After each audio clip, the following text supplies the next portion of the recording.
Hi guys, welcome back. Thanks for joining me again for another episode. Got some really good news which just came in quite recently, straight from the president of Zimbabwe himself. So, what's this news we're going to talk about today? Well, it's this. Starlink is finally coming to Zimbabwe. You heard me, Starlink is coming to Zimbabwe. Wow. So this is just more positive news coming from home. Starlink is here. So the president announced on his Twitter x.com page essentially that him and I guess the government has finally approved Starlink to be used by the people of Zimbabwe, and the big reasons for this are to do with their prerogative to push Vision 2030.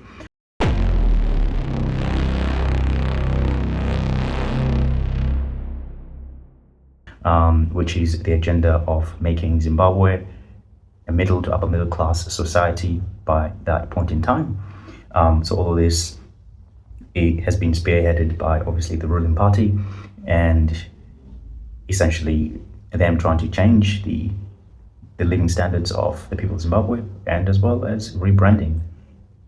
So, but that's my personal take. But anyways, so if you go on his x.com page, you will find his notification officially announcing that Starlink is coming to you in Zimbabwe.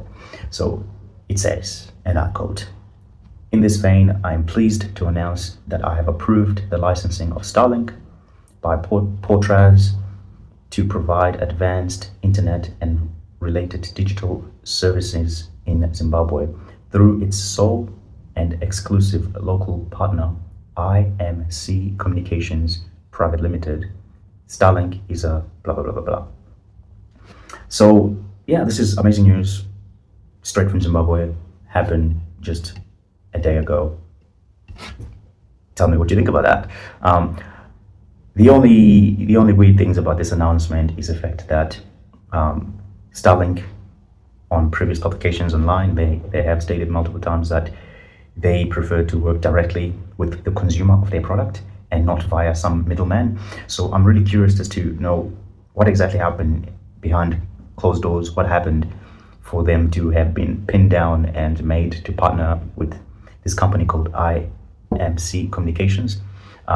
If you try to look them up online, you won't really find much information about them, because they seem to just have been this company that's just been poof and just appeared just for conveniences of making this announcement. If you jump on their website, which I'll drop this screenshot right here for you to have a look, all we see here is just our website is coming soon, stay tuned, which I guess is quite typical of most Zimbabwean websites, official government websites. A lot of them tend to say, the page is coming soon, or some weird issue with servers or whatever internet magic is happening in the background that's stopping them from having a website available for people to see and come and read information about what they're doing. But yeah, that's typical of Zimbabwe, but it is what it is. But I guess the main point here of what's amazing, to take away from this story with my own suspicions and whatnot, the takeaways from this is that we'll finally have a big player coming in to provide cheaper access to unlimited internet data, because previously Zimbabwe had essentially some other big fish, maybe 3 or 4 major companies within Zimbabwe that essentially have a whole market monopoly on this whole internet service provided. And as a result of that, the prices they were giving to the consumer were just ridiculous. If you were someone who was hungry for data, if you're anyone who's using, who's essentially within the digital space of doing work, you need a lot of data to do anything, right? So if you fit that mold, you essentially have to be purchasing an expensive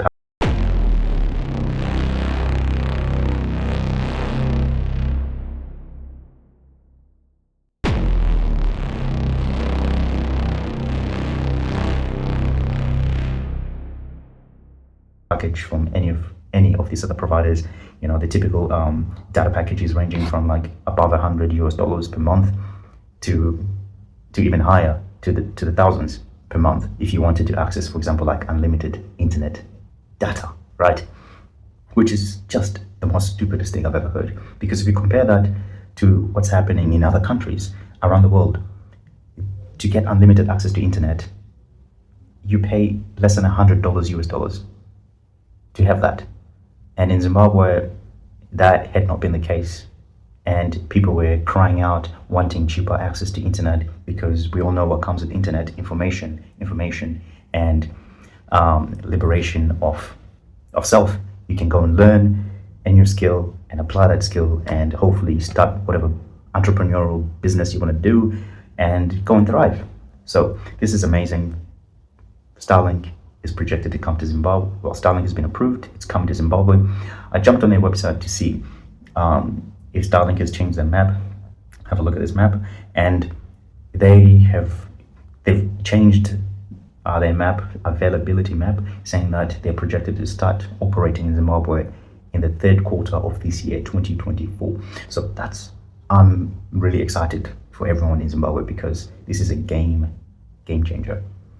Not only just a game changer for just cheaper access to internet, but the greater implications of this is what happens when people are able to enter this whole digital world of doing business and work. That essentially means that for a place like Zimbabwe, that has so many industries that have died over the years from a lack of funding and resources, and obviously Zimbabwean sanctions, etc., people can now enter other avenues of doing work. You can work on the internet. You can do work on the internet. You can, like nowadays, lots of people, for example, like people who live in India, the Philippines, or wherever, they can jump on the internet and work for someone else, another company that's based in America or the UK or anywhere else. As long as they have the skills to do that work, they can apply and do that work. So this will really change a lot of people's lives. And this is just the beginning. And the other backdrop of this is that this will allow Zimbabwe to, finally enter this whole digital world. Cheaper access to the internet for people, and hopefully, like, this really spreads out to the entire country. I'm really excited about this. So tell me what you think about this news update. It's amazing to see that this is finally happening to Zimbabwe. A new player has come in, is going to force the current market holders within the whole internet space to lower their prices, because if they want to compete with Starlink, they will need to lower their prices. The second they lower their prices, game over. It's amazing. So tell me what you think about this. And as always, if you haven't, I'd love to see you again on the next episode. So please subscribe. Thanks for listening in. I'll see you next time. Bye.